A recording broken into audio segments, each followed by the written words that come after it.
Bapak, Ibu, saudara-saudari, adik-adik, anak-anak. Saya lihat anak-anak mata masih terang, belum tidur. Pada malam Paskah kita ini,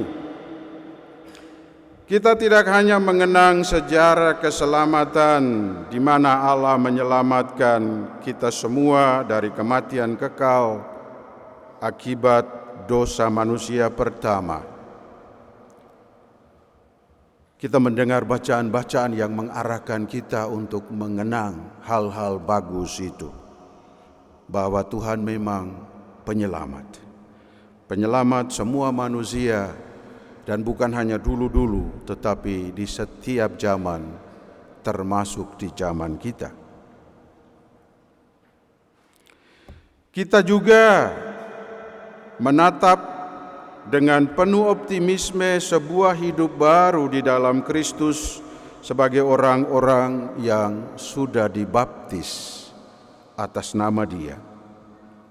Maka kita sekali lagi akan sebentar membaharui janji baptis. Kita melakukan itu setiap tahun supaya baptisan kita itu jangan sampai kering seperti pohon tandus. Ini kesempatan kita semai, kita suburkan tanaman iman pada saat kita dibaptis itu. Maka pada setiap malam Paskah, janji baptis itu kita baharui, supaya kita bersatu tetap dengan Allah sendiri. Dalam membaharui janji baptis, kita akan berkata dengan jujur untuk menolak setan dengan segala tipu dayanya. Kita juga berani berjanji untuk kembali menegaskan keyakinan kita bahwa kita mengakui Allah Tritunggal Maha Kudus. Allah Tritunggal Maha Kudus yang mendirikan gereja Katolik yang kudus. Dan orang-orang yang mendahului kita dikatakan dalam gereja sebagai persekutuan para kudus. Kita percaya itu juga. Kita percaya ada pengampunan dosa. Kalau kita datang kepada Allah, biar dosa kita berat sekalipun akan diampuni. Kita percaya bahwa kita nanti mati bangkit. Kita percaya akan kebangkitan badan. Kita percaya bahwa hidup tidak hanya berhenti di sini saja. Di sebelah ada kehidupan kekal. Kita percaya itu, pokok-pokok iman itu. Tapi malam Paskah merupakan malam penegasan kembali apa yang pernah kita percaya, dan mungkin dalam perjalanan mulai kabur-kabur. Kita mulai lupa, kita mulai tidak ingat lagi. Maka tidak menjadi tegas lagi di dalam dada kita. Maka saudara-saudari, kita akan membaharui janji itu sebentar.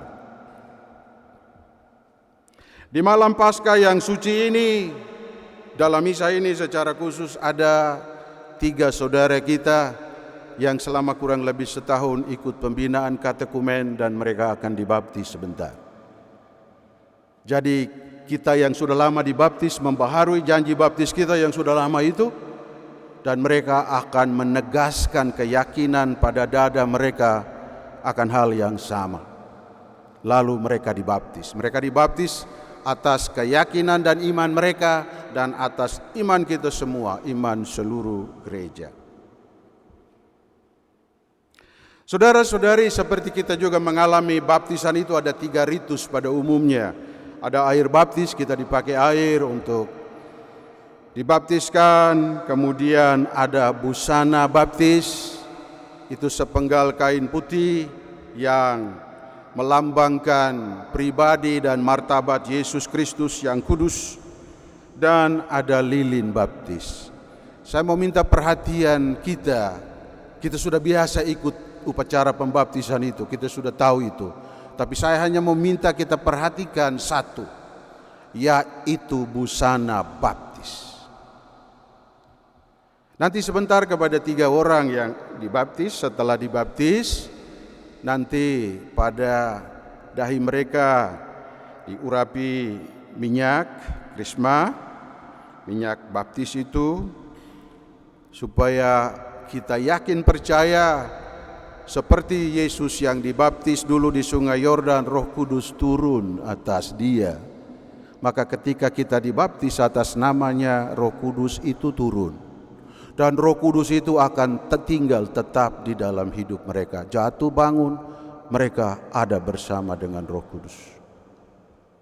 Lalu pastor akan memberikan mereka, melingkarkan pada pundak mereka kain putih itu, lambang Kristus, dengan pesan, pakai kain putih ini karena engkau telah menjadi ciptaan baru. Engkau mengenakan Kristus, engkau pakai kain putih ini, engkau pakai Kristus sampai Kristus sendiri datang kembali memanggilmu. Itu pesan itu artinya kamu dibaptis menjadi Katolik dan Yesus bersamamu dalam lambang kain putih itu seumur hidup. Seumur hidup. Kita menghadapi tantangan, kita lihat dengan mata kita sendiri, kita dengar dengan telinga kita sendiri.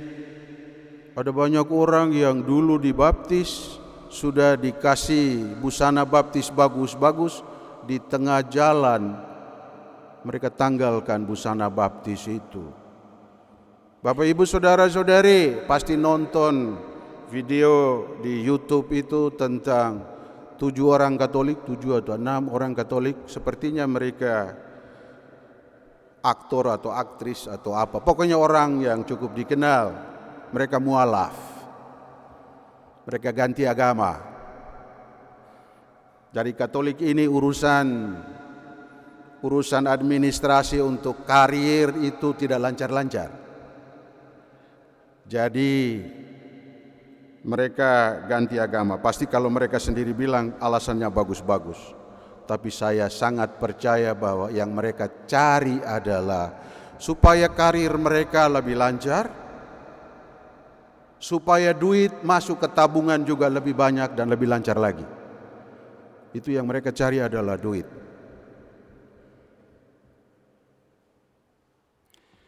Saudara-saudari, selain 7 orang itu yang heboh, ramai di dunia media sosial itu, kalau kita tidak tutup mata, kalau kita jujur dan sedikit berani, kita harus mengakui bahwa di paroki kita ini, sekurang-kurangnya saya mengenal di paroki, di lingkungan yang saya dampingi, ada orang juga mengganti agamanya. Ada anak-anak kita mengganti agamanya.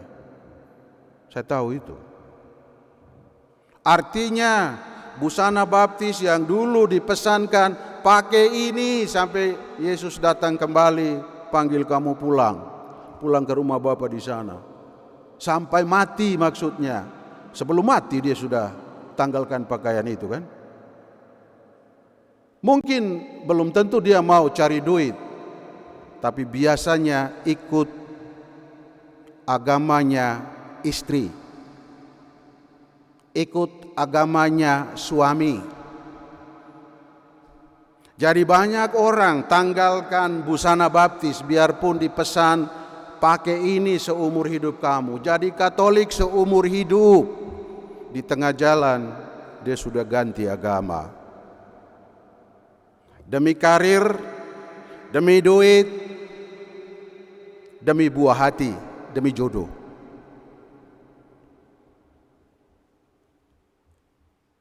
Moga-moga kenyataan macam begini yang kita lihat sendiri, kita dengar sendiri, tidak menggoyahkan iman di dalam dadamu. Supaya kita bertahan. Sekurang-kurangnya kita membantu anak cucu kita juga bertahan. Supaya jangan ganti Tuhan Yesus.